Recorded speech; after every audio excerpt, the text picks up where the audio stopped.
And what is up, everyone? I am Joe DeHoyos. I am the host of Beyond the Woodline.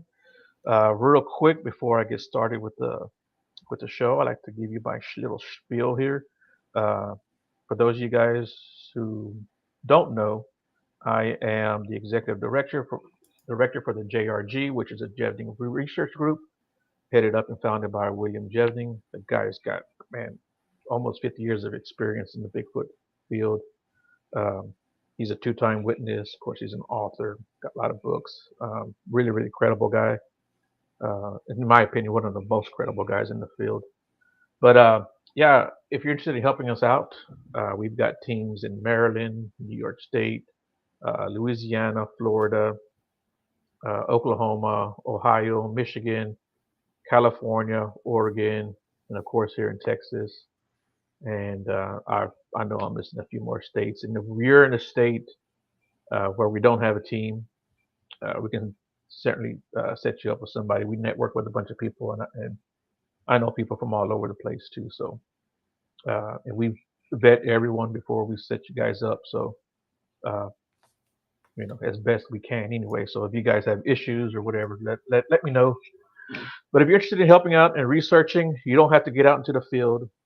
These last 2 summers, I don't even go out anymore because it's just too hot here in Texas, and I'm getting too old to be doing all that. Um, yeah, you can do your research from your laptop, your cell phone, your computer. You can look online, find spots, find witnesses for us, give us suggestions on techniques. We're always open to that. And just contact me at beyond.woodline@gmail.com. And we'll sit down and we'll talk. Well, I know you guys don't tune in to hear me run at the mouth, but tonight I got with me Mr. Justin Brown. Justin, how are you doing, buddy? I'm doing well. Thanks for having me on. Yeah, man. Thanks a lot for coming on the show. And just real quick, man, if you don't mind, what got you into the whole Bigfoot world, the paranormal world? Well, that is a long story, Yeah. but it did have a beginning. My mother is a unique individual. Mhm. She is what some people would call a witch, what some people would call a psychic, what some people would call a shaman. She's she is definitely someone who has the ability to see beyond what we can see into other realms. She sees a lot of what people would call nature beings. She talks to people who are deceased and sees them, and she has very unique abilities when it comes to the metaphysical. Um, I could sit here for hours to tell you everything about it, but she is basically what has given me the opportunity to even put my toe into the paranormal waters. Okay. And of course, she being my mother, I would start to have my own experiences outside of the stories she used to tell me when I was little. I'll tell you what, Joe, she used to scare the crap out of me growing up. And what was interesting about these stories were she had a sister a few years older than her, and she grew up in this 300-year-old house here in Oh, wow. outside of the countryside of Hillsboro. Hillsboro is a very small town, about 7,000 ish people in southern Ohio. It's about an hour drive east of Cincinnati, Ohio, along the Ohio River. And her and her sister used to tell me ghost stories about this old house that was haunted AF, and it scared the crap out of me. And I didn't really want anything to do with it; it just scared me because, of course, I'm a little guy, I'm young. She would tell me stories about this old creepy house that I would always be at and play in. Of course, you know, me being little, I would, be frightened of anything like that. But if you would Huh. fast forward about, I don't know, 10, 15 years into my teens, into my 20s, we moved into a house in town. We bought it from a firefighter, and it was completely normal. They were completely normal. That there's nothing strange about the house. So about a year later, the man who sold us the house shot himself, and we heard the reason was his wife was cheating on him. And I guess he didn't want anything to do with that. So he clocked out, rolled his truck out in the barn lot, and took a shotgun to his stomach and just blew his guts out. Oh, What's strange is we started experiencing things right when that happened at the house he sold us. Okay. mm, So your typical haunt will start off when you first start to notice weird things. Now, if you move into a haunted house, you will start to notice these things after a few weeks living there. But what was strange was we were noticing it after a few weeks after he took his life. You would hear footsteps up and down the stairs. You would feel a strange presence, like maybe someone staring at you, but when you go to look, there's no one there. Just things like that, very subtle things. And that would escalate and if you fast forward, I want to say 10 years of that on and off. wow. Uh, my mom and dad got divorced. It was just me, my father, and my then 2-year-old son living there. Now, there was a lot of stuff that would happen that would make you question whether it was haunted or not. My mom would say that the man who sold his house took his life. He was the one that was constantly going upstairs to go, you know, meet up with his kids that used to, sleep up there and would find us instead, and it would confuse him. So she made the claim that he was the one, to blame for the activity. And on one hand, we're like, okay, I could see it being potential, but your mind at this stage of my life, my mind is just totally trying to be skeptical, totally trying to disbelieve it because it's scary and it's not comfortable. But there was a point where my 2-year-old son was just learning how to talk. It was just me and him at the house upstairs of the home, and he started to talk. He was just at the point where he was starting to, speak sentences instead of just words here and there. So he started to talk about a man named John. So I asked him, "Hey, are you talking about your grandpa John? Because my dad is named John." And he looked at me, Joe. He said, "No, John R. He's dead." So the firefighter's name is John R.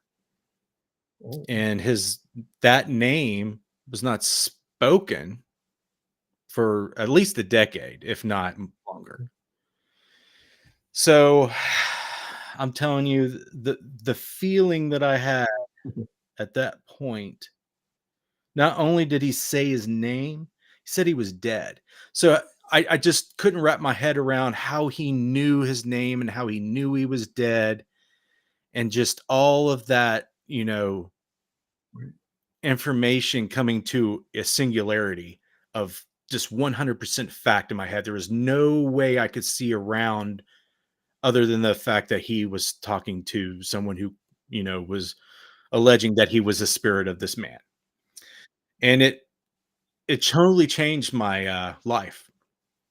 And of course, other things would happen, other places, other homes. But when my mind finally clicked into that, reality that there's something going on, that is what got me into it ultimately. Now, my dad would pass away in 2011, and that basically got my head into the realm of mortality every day. You're constantly thinking about, is he there? Are my family members that has passed away there? Is there life after death? I felt that void in spirituality after that. And that's when I started, watching the TV shows, investigating the paranormal, and it kind of lined up with the whole paranormal pulp culture. And that's when I started going out trying to find groups that would, do paranormal research, like EVP research, investigating hauntings, stuff like that. And but that the whole my son saying that to me, that's when it started. That's when my mind was locked into the whole what's going on there. I right. became obsessed with it. Mhm. Yeah, that's very interesting. Does your son have any abilities, or was he just at that time just being this Uh, every person? everybody everybody in my family does, Okay. but they don't materialize, or they're not. I am just at the point where I'm like, messing around and dabbling in the abilities like my mom has. Now, my Okay. children, they all show signs of that, but they're not at the point where they're able to grow and blossom into what they Right. potentially become. I think um it was a lot different from my mom for different reasons, but it's kind of like very restrained and very subdued because of how we're conditioned in our culture now. Right. Of course, it's scary to think that there's monsters in your closets and under your bed and things running around that aren't supposed to be real. It's scary, and you kind of want to just compartmentalize that whole thing, even though you feel different, you feel weird, and you might be experiencing things differently than most people do. Mm. Yeah, and that's really interesting. Like for me, it's almost a very similar story, but like for me, I didn't really experience anything until and right around I guess 2015.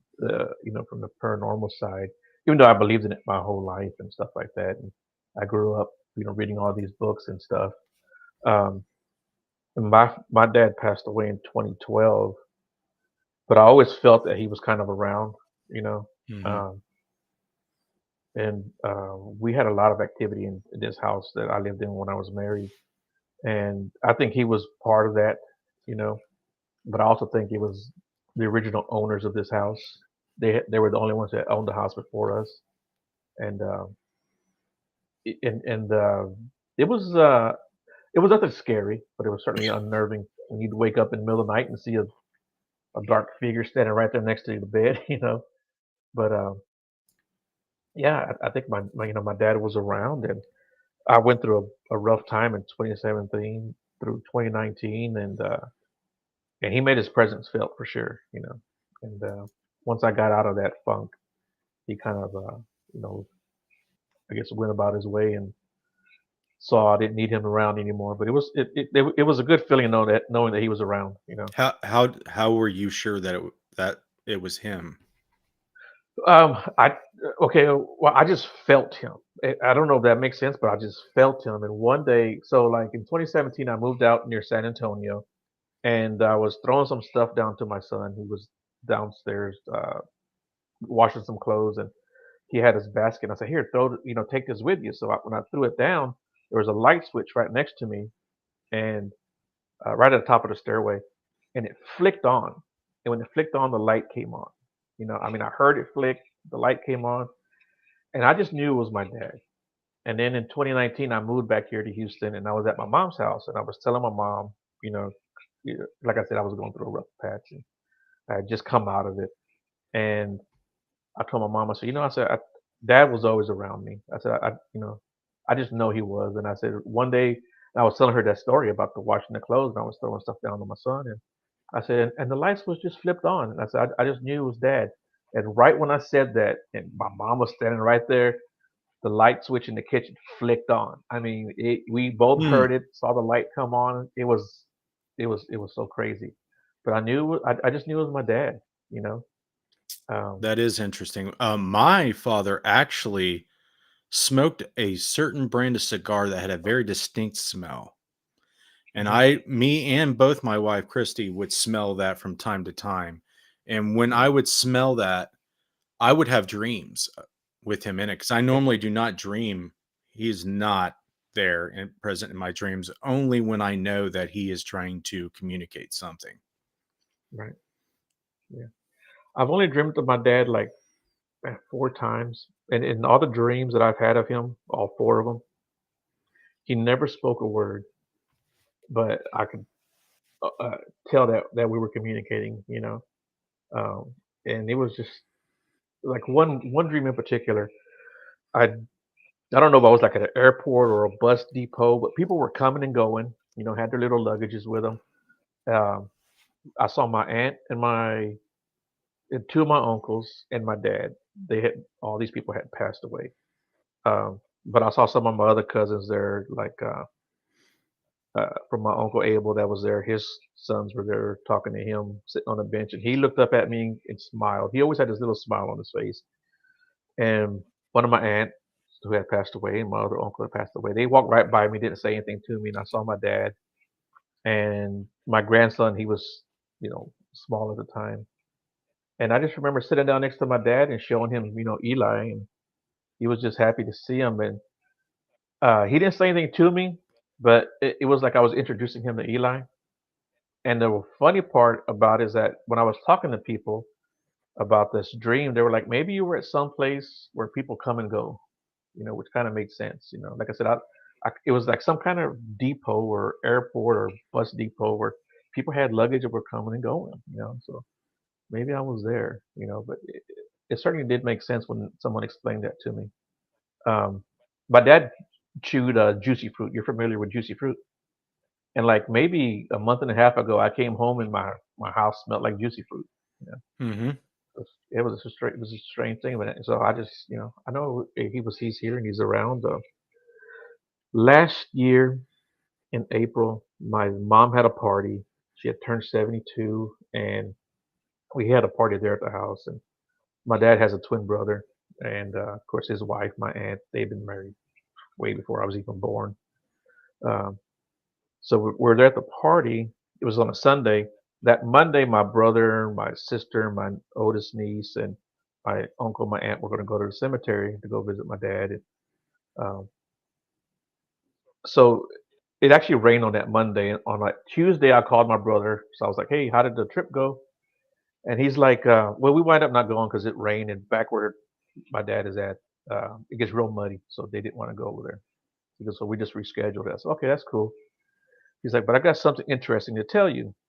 At the party, Maddie, which is my youngest niece, she's 15. Um, she came up to me and told me, "Hey, I heard Grandpa's voice," and he told me he was glad my that she was having the party, that he was that she deserved it, and he was glad that we threw the party for my mom, right? So she heard my dad saying this, and I said, "Well, that's cool, that she heard it." He goes, "Yeah, but the funny part is," he goes, "I called Uncle James on Monday to tell him that we better not go because it's raining and it gets muddy back there." So my Uncle James goes, "Yeah, I got something strange to tell you. Your Aunt Patty heard your dad's voice at the party, and she heard my dad say that he was glad she was having a party, that she deserved it, and when her day comes, he'll be there waiting for her." And my aunt and my niece, neither one of them knew they heard my dad's voice. So that was just really interesting to me. What are your opinions about that? Well, uh, based on my research and all the literature that I've read and my own experiences with my wife's family and my family, what generally happens around family gatherings, birthdays, Thanksgivings, Christmas, anytime the familial energy gets together, it seems like all the energy of all your ancestors and the recently deceased parents or family is definitely present at those times. It's like that energy does not leave the because the family, in my research, this is interesting, the family has its own energy construct, and Mhm. your ancestors, everybody in your family tree basically is still consciously alive in that energy in some degree. It's not like they're walking around like we are living out a life, but if it's like they can take our lives and like put it on a shelf, kind of like a globe, a snow globe, and if they pick it up and they shake it and they look into it, they can see what's going on, and they can somewhat be a part of it and interact with it in a certain way, but it's almost like they can just only look in and see. So if they're Okay. crossed over to wherever they go, I don't know Mhm. where they go. There's theories and ideas, of course, but Yeah. it definitely seems, and it doesn't matter what culture you're from, what religious beliefs you are, this is all the same throughout time and culture. Anywhere in the world, this stuff happens. And what seems to be very similar is there's this energy um, construct, is what I'm going to call it. There's different names for it, but everybody is still sewn in and tied and connected within the family. And it's very cool that everybody can still be a part of it, especially the living and the deceased can still be together at those times. And a lot of people don't realize maybe how much of a blessing that is. Right. Yeah. I yeah, and I truly feel like, it's a blessing that he comes around and shows up from time to time. And I definitely needed him for those 2 years, so I'm glad he was around. Yeah. Yes. So tell me about your interface death paranormal research. Well, when I first got started, found a friend that I used to go to grade school with, got in his group for a little bit, and maybe after about a half a year or so, I decided that I wanted to do my own group. And I s- I used to be in a metal band. Throughout high school and after high school, I did music. And I wanted to start a metal band after my dad passed away called Interface Death. And it kind of played with the idea of connecting with the other side. And that was basically the idea of the band. But that didn't happen, didn't come to fruition. So I kind of shelved the name because I really liked the name. And when I started doing the paranormal research group, I took the name and, you know, ran with it for the paranormal group. But I just at the very beginning, I just snagged people I knew from school and people who were interested in macabre subject matters and stuff like that watched all the shows or were into, the thrill of the hunt. And it started from there, but from all the group members I have now, it took me a good 6 7 years to find the people that I kind of settled with. And I'll tell you what, I'm lucky to have them because there is still people that's been out doing it for 10 20 30 even 40 50 years that still haven't found a group like that I have. I have three other members. One lives in Rupert, West Virginia. His name is Josh Bender. He had a podcast. He did paranormal investigation with multiple groups from West Virginia and Pennsylvania, I think. And he was making his own infrared lights, and he was messing around with drone photography. And I was filming a documentary in Southern Ohio at this old school, and he did some drone photography for me. And he had some lights that he was just building, and I gave him some ideas. He created this light specifically tailored for my camera. And once I got it, I was so impressed with it. I told, hey man, you should sell these. So he took my advice and he's been selling, handcrafted custom infrared lights for the last, I want to say 5 or 7 years, I think. Deadlight LLC. I don't know if you've heard of them, but he's on Facebook and he makes really, really good infrared lights. He's a really, really good drone photographer, Okay. and he works on wind turbines in West Virginia. Oh, nice. So he's basically, I got on, electrical, technician in my Right. group. So, and I met Derek Schreiner and Missy Vastine at a Paracon in Ohio a little bit before I met Josh, a year or two before, and they were really liking what I was doing and how I did things. And I invited them to an investigation, and I liked them so much that I asked them to be part of the group, and they accepted, and they've been in my group ever since. Derek was a volunteer firefighter and EMT, and Missy had helped do that. But Missy is the one with the abilities. Okay. She had a brain aneurysm when she was 7, and she was in a coma for a long while. And when she Oh, came wow. out of the coma, she basically had to relearn how to talk, walk, and do everything. But she noticed that she was hearing things and seeing things, that she would learn that were people who were no longer alive or people who weren't physically here. And Right. I have done a lot of research with her.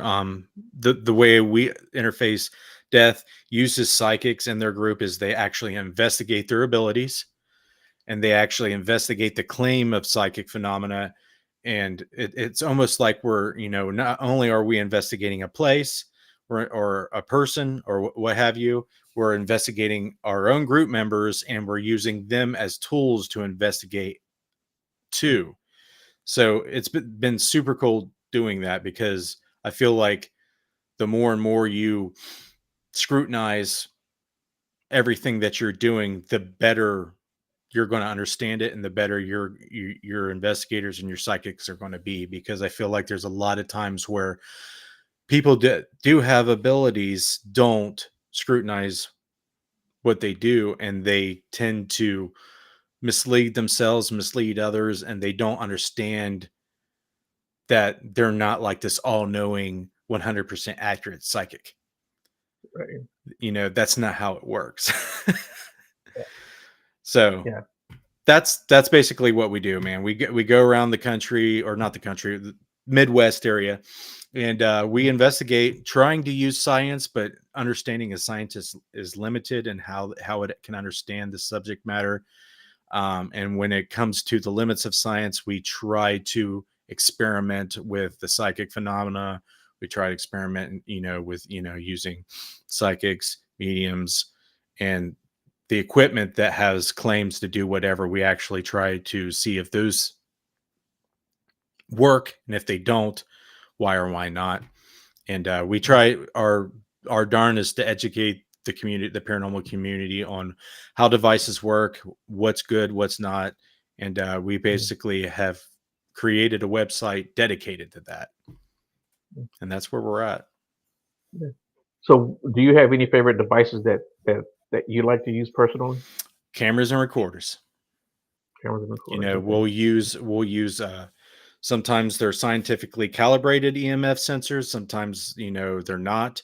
Sometimes we use devices that measure anomalies in the environment, whether it be temperature, humidity. We try to find if there's any correlations between anomalous spikes in that type of environmental readings to paranormal phenomena. Sometimes you can, sometimes you can't. But that's all we really try to focus on. We do, we've tried messing with spirit boxes for years. We've tried messing with, the stuff you see on TV, like the ovilus, and Mhm. stuff that are spinoffs from that. Um, we have investigated SLS cameras. Um, let's see, the DR60.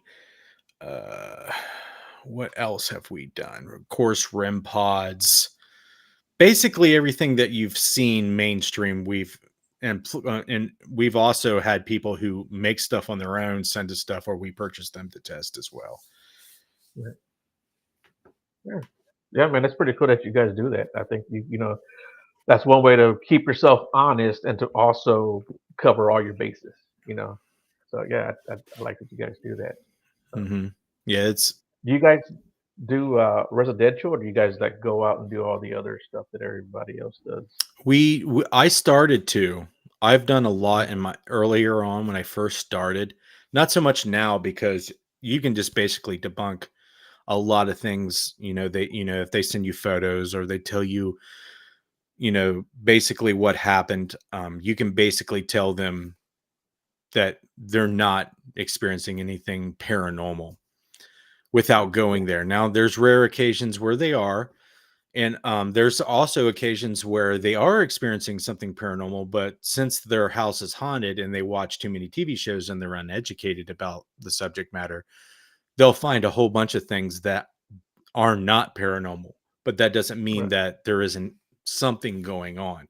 And that tends to happen quite a bit. And Yeah. it's almost like it's a very difficult job, and I find myself waning away from taking residentials because of the liability issues that you run into, and the fact that Mm.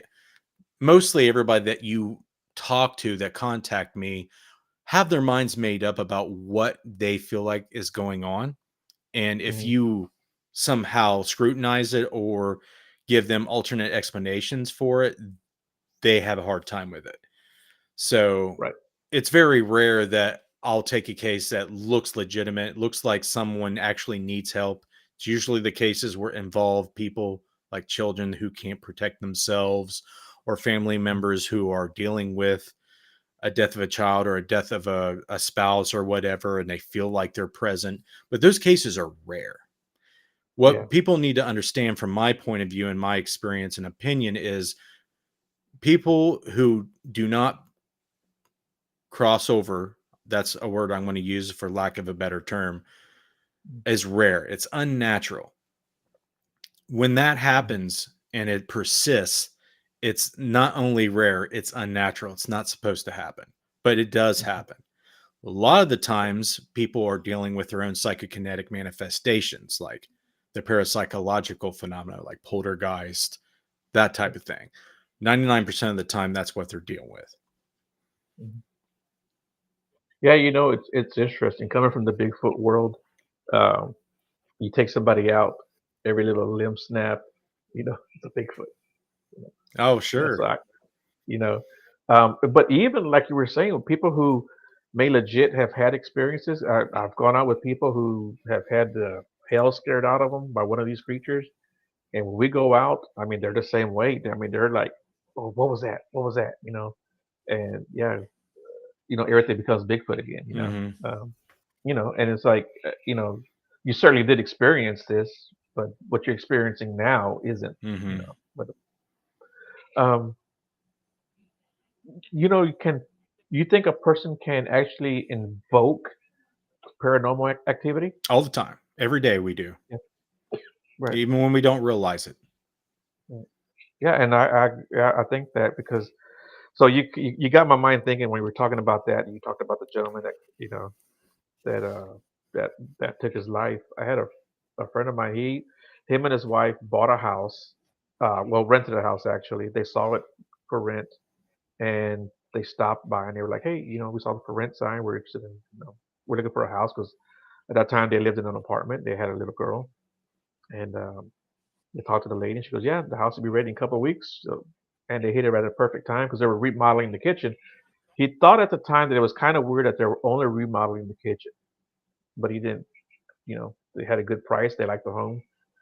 2 weeks later, they're moving in. Neighbor across the street comes over and says, "Hey, you guys got Jack's house?" And he's like, "Jack?" He goes, "Yeah, you know."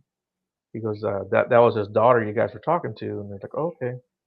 Yeah, Jack had terminal cancer, and he was at the point to where he was just tired of being in pain, and he was, you know, so he, took care of his business in the kitchen, and that's why they were remodeling the kitchen. So that night, they're still moving in, and my buddy starts turning the lights off and on, telling his wife, "Jack's gonna get you. Jack's gonna get you." Man, they had all kinds of issues after that.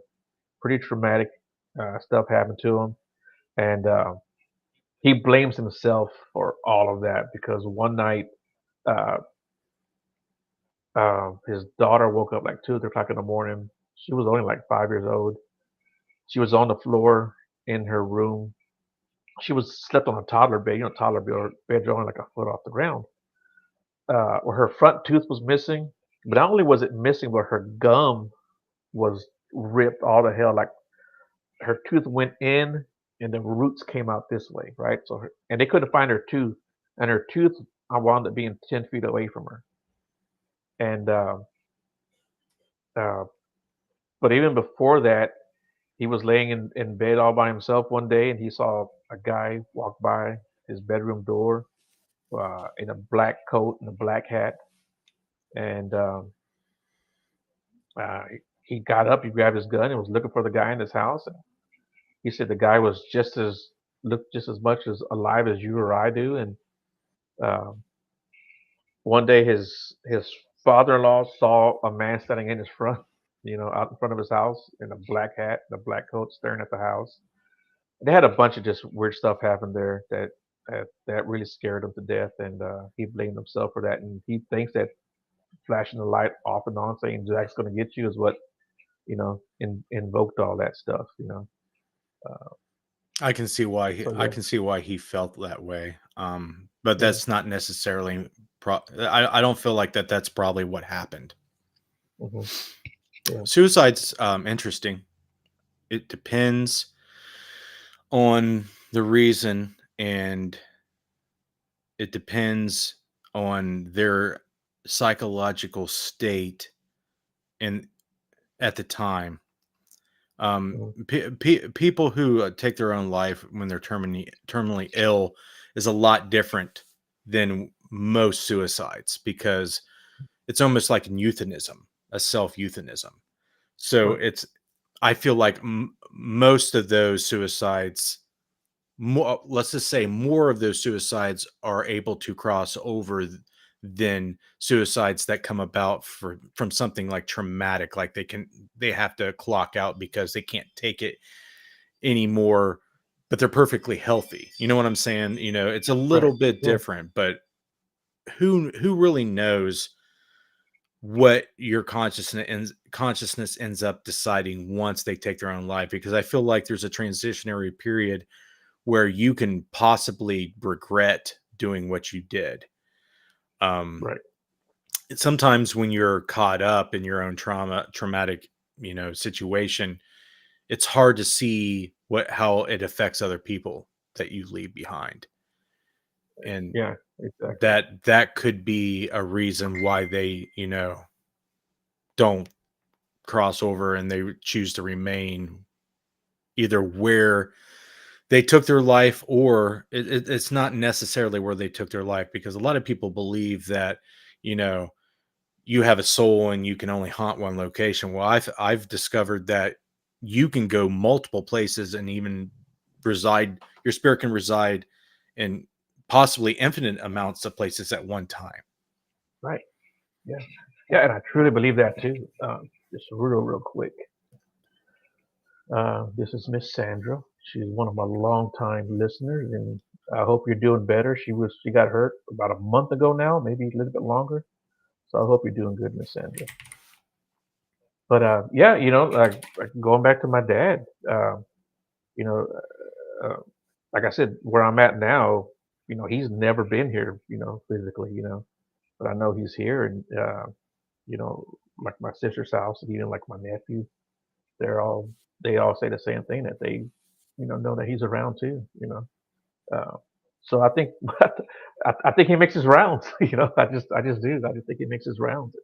He was really big on family. My dad was. He was really big on family. He loved family. So I think he still comes around and sees everybody. So, The when paranormal's my weird, when dude. It's really yeah weird. when my yeah when my son was in uh, boot camp, he's like, no, he said Grandpa was with me. He goes, I know he was with me. Okay, we're good. Yeah, yeah. Um, do you have a favorite place that you've been to investigate? Yeah, there's definitely places I like to go back to if I can. There is a ghost town in Vinton County, Ohio called Moonville. There's a rail tunnel down, a couple rail tunnels down there, a couple ghost towns, and it is super active. Every time I go down there, I feel like something happens or I capture something. There is a crazy home in Hartford City, Indiana called Monroe House that I've investigated multiple times, done documentary shoots. That is one of my favorite places to investigate. Um, Mhm. Indiana State Sanitarium is a place that I've gone multiple times. Waverly Hills Sanitarium is a place I've gone multiple times. Gettysburg, Oh, nice. that's one that's Yeah, up there. yeah. Yeah, I would like to go there. I've never been there. I would like to Dude, go it's there. crazy. Seems It's interesting, like you're walking into history over there. right? So, like here in Houston, uh, and especially like in the southern part of Texas, we have a lot of history, Hmm. with the Civil War. So there are a lot of places here that it's very active also.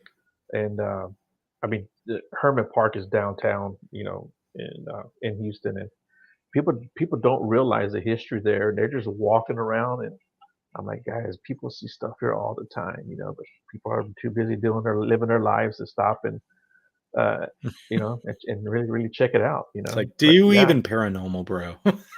yeah. Do you even paranormal? Yeah, yeah. Um, but people who like security guards down there, man, they got a lot of stories about stuff they've seen, and um, people that work late at night in like the museums and stuff, they've got a lot of crazy stories too. Oh, So yeah, I've heard so many stories from security guards, people that have right, worked yeah, hospitals. yeah, Just what's interesting is places that I've investigated that involve a lot of either transient energy where people, like train stations, airports, hospitals, schools, um, even it escaped me. This places where people has gone and collected and moved through seems to mhm, be hot spots for high strangeness. right, It's very interesting. It's a lot different from like, in like an old farmhouse that has some kind of weird, crazy history that's happened. I mean, it kind of feels different when you go into a place like an asylum. I mentioned Indiana State Sanatorium. This place is crazy, Joe. It had a mhm, tuberculosis hospital. It was all isolated. It had its own water system, water tower, its own dairy, its own power station. It was like its own little town in the middle of nowhere, Indiana, and Rockville, Indiana. And there was a rest home, a psych hospital, and it was all alienated from everyone. And when you walk in this place, it's like uh, the Living Dead, man. It's like some kind of zombie apocalypse movie when you go there. And mhm, the energy in these places, I mean, when I mean by energy, people who are sensitive to psychokinetic energy, they feel it. It's like not even a question. It it's like an empathic trigger of something traumatic happening, or it triggers the fight or flight response to where you know that there's something that you need to be aware of to protect yourself. And in mhm, these places, it seems like psychokinetic manifestations are possible in these places more frequently they are in your average place. That could be your home, it could be at work. I mean, even your workplace could be active at some points, but these mhm, places seem to give rise to uh, psychokinetic phenomena more than other places. And it's interesting. Some people call these places haunted because of those things, but what is actually happening is your energy is interacting with the energy that's there and manifesting things that aren't actually the ghosts of dead people. okay, And it's difficult to explain to a layman, but the best way I can describe it is it's almost like the Matrix. mhm, Imagine a world that is completely like a simulation. And in the simulation, you're Neo. If you think of something, it can happen. Or if you wish something, it could happen. Or if you're constantly worried about something, something could happen because you're worried about something, or something could happen because you're afraid of something, or something could happen that is related to something disturbed in your own psyche. So, for example, if 1,000 people like this go to one location where this energy is high, they're going to create a scenario that is like a haunting, but not. There's a few examples. Waverly Hills Sanatorium, I don't know if you're familiar with it, but it's a yeah, TB right, hospital in Kentucky. They have a haunted location there during Halloween season. So it's on the first floor, right? It goes by the morgue and down a hallway. And they've been doing this haunted attraction in this TB hospital for years. And the first time I went there, I felt like I was going to have a heart attack because wow, people are constantly being terrified in this high energy location. right, So weird things can happen. There's multiple places I've been to that people just keep fueling and fueling this psychokinetic manifestation. It can manifest into your worst nightmare. It can manifest into just the strangest things that you possibly imagine. But the idea that I'm trying to explain is that these are not actual hauntings. They're poltergeist, if you will. Right. Okay. Um, have you ever been scared? Like legit scared? In my like as an investigator, Right. Yeah. As an I've been investigator. scared Yeah. for my teammates. Okay. I haven't been scared for my own well-being. Mhm. I've seen teammates being affected in ways that terrify me. No. But as far as being scared of something happening to me, no. Okay. Now, to be honest, the Monroe house, a lot of times when I go to bed at night, it will come into my psyche. The actual Mhm. location will and try to disturb me. And that happens frequently. And Oh. it's, it's annoying and it's yeah, it's annoying. That's the best way because, there's some entities out there that try to scare you, that try to do, things Mhm. to you to traumatize you. And I'm just not the person who is affected by that. Mhm. If you want to terrify me, do something to my family or my friends. That will terrify me. And Right. there's entities and even demonics out there that know that and that will do that. If you're not properly Right. protected, they'll just kill your children, they'll kill your wife, they'll kill your friends. They won't kill you. Right. Right. So what do you do to protect yourself? You basically have to rely on your higher power. Okay. Um, you if you're Christian, you have to have 100% faith that you're protected. If you're Mhm. Catholic, if you're Muslim, doesn't matter what you believe, you have to have that faith that you're protected. If Okay. there is a crack in it, Joe, it's you're done. Mhm. And that's why a lot of people go into these places scared or worried, and Yeah. rightfully so, because most of the time it's their own mind that is playing tricks on them or causing the fear. But Mhm. there's legitimate things out there that you need to be worried about, but it's Okay. not as predominant as unfortunately it's not as predominant as people believe it is. Right. Exactly. Yeah. That was going to be one of my questions too.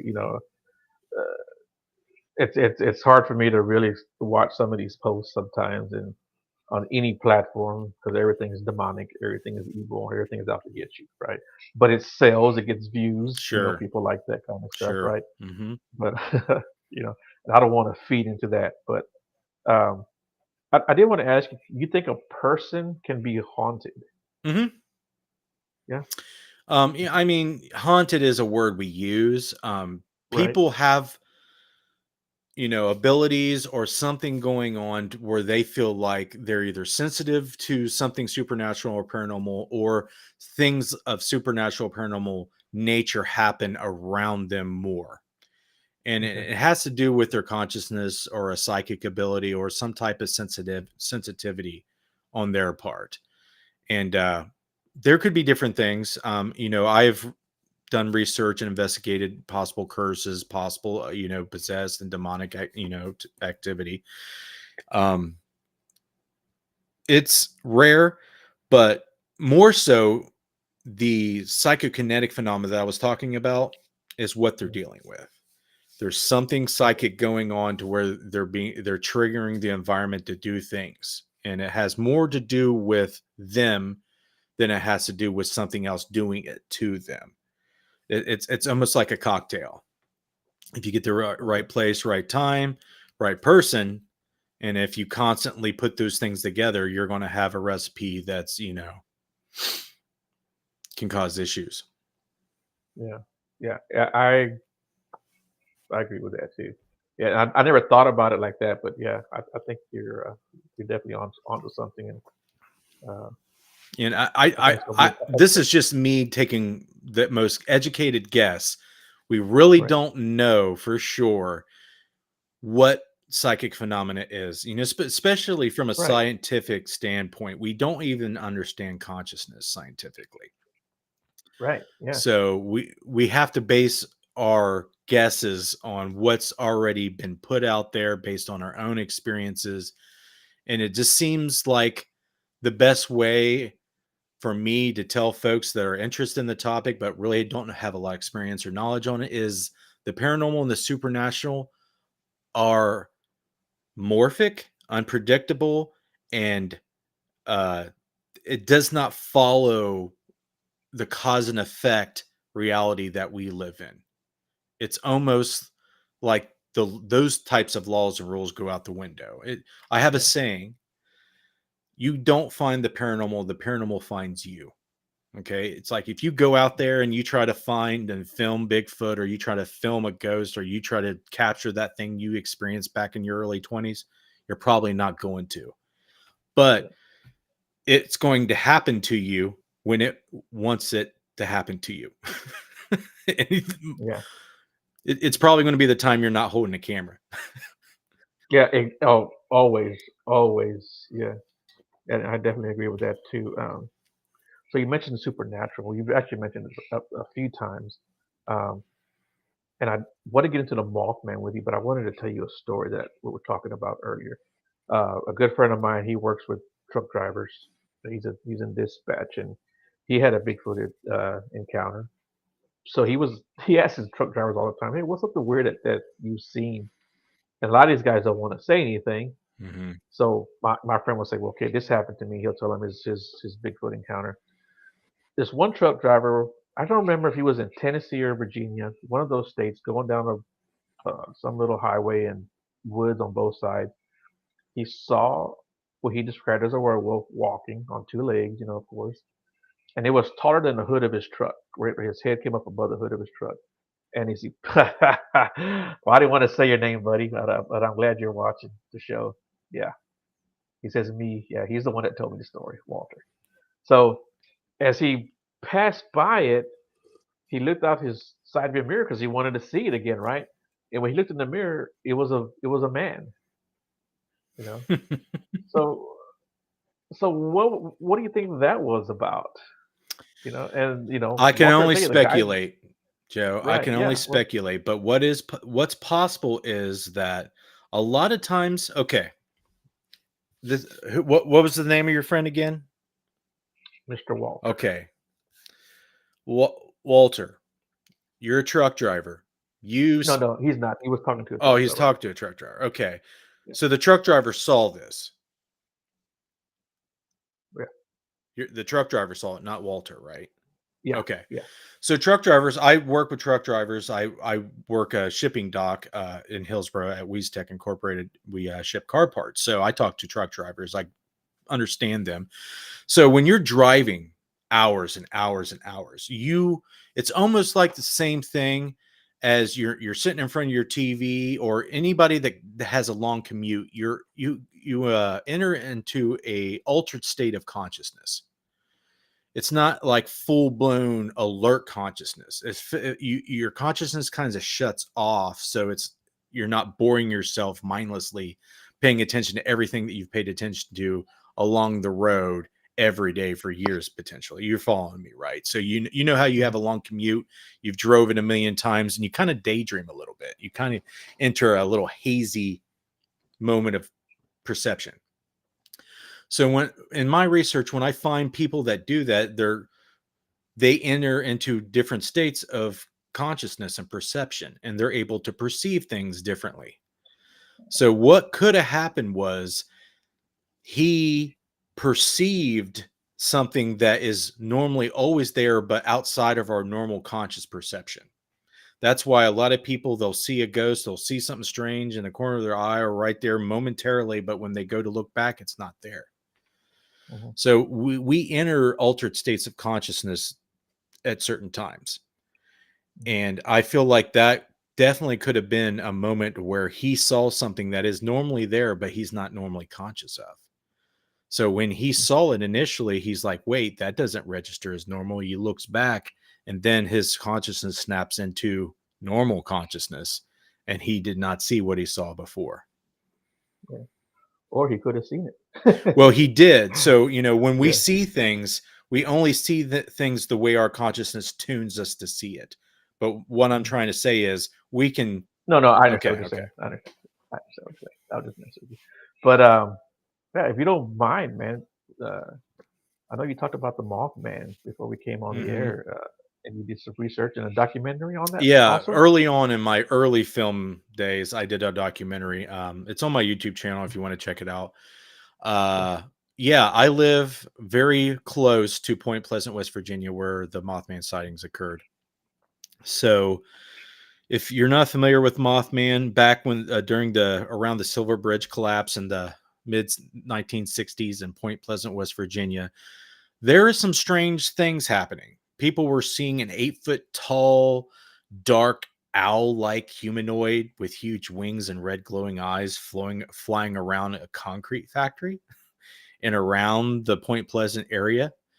There is a TNT bunker area where the army and the military stored munitions during the war. You can still go back there and check it out. It's really interesting. Uh, there was some things way earlier that people speculate about why the Mothman was like a curse to the area. Chief Cornstalk was murdered in a fort Mm. along with his son, and a lot of people believe that's why the Mothman was a thing, but I don't think so. Um, and there's UFO sightings, and I don't know if you're informed about Injured Cold. Yeah. So that's a whole thing. I feel like the whole Ohio River area is just chocked full of this weird crap, cryptids. Like there's the Frogmen of Loveland. There's a Little Green Men Mm. in Kentucky that basically sparked the whole, underground Martian thing. Uh, Bigfoot, Grassman, ghosts, everything along the Ohio River is going to be strange, and Mothman is just one of them. Those Mm. people out there saw something nuts. But what's Right. crazy is, um, it feels like a government conspiracy cover up because of the Men in Black encounters people had after they saw the Mothman. Mhm. So it makes me think that something happened.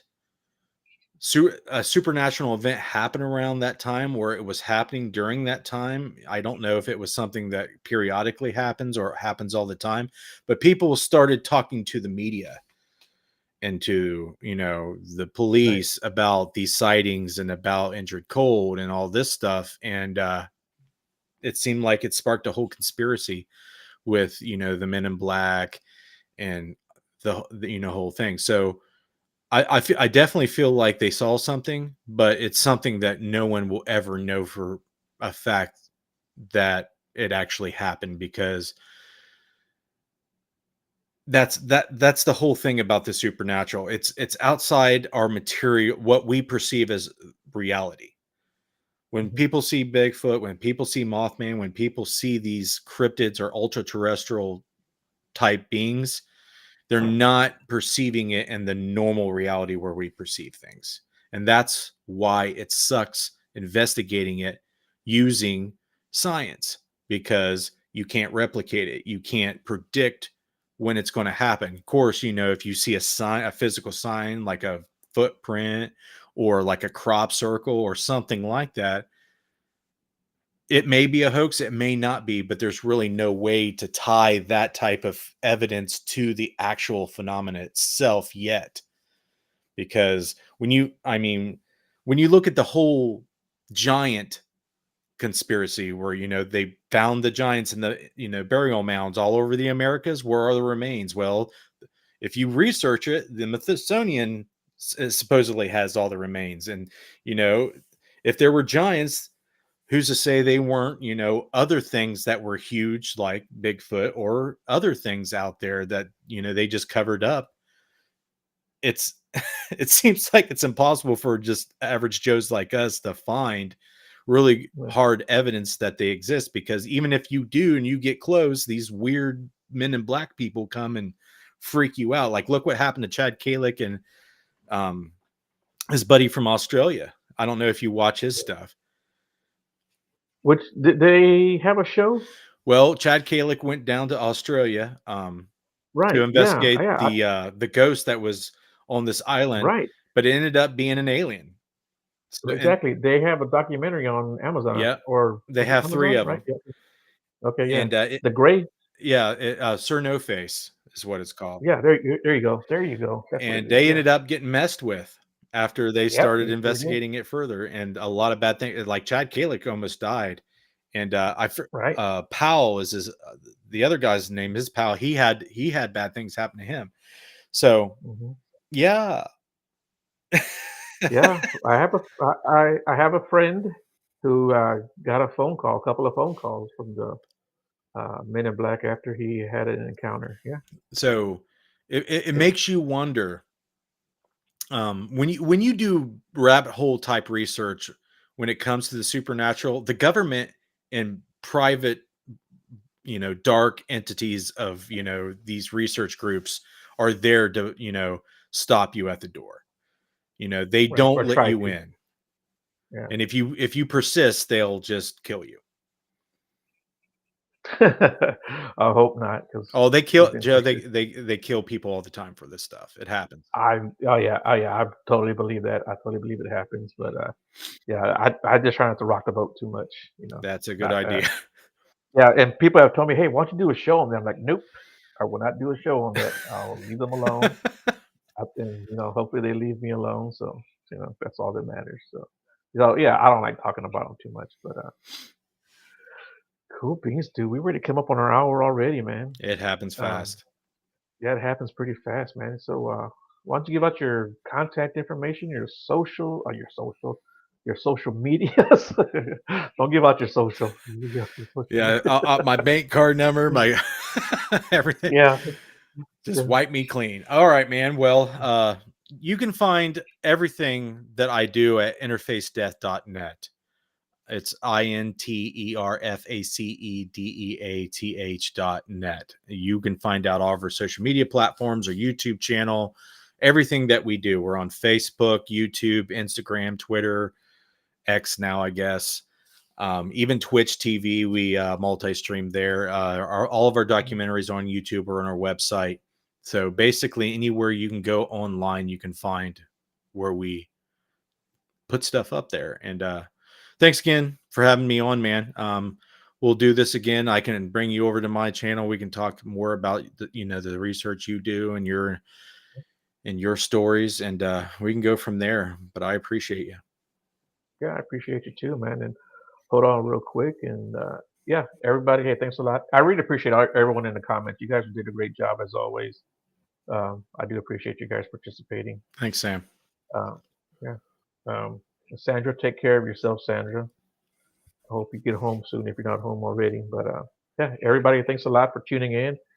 And I will see you next Monday. I have a remote viewer on next Monday if you guys are interested in that. And I finally remembered I never remember who I have on the next Monday. I would just say, tune in. I don't remember. But I have a remote viewer on Monday. So you guys tune in for that. And everybody else, you guys have a good night. Justin, thanks a lot, buddy. I do appreciate it. No And problem. we will talk to you next week.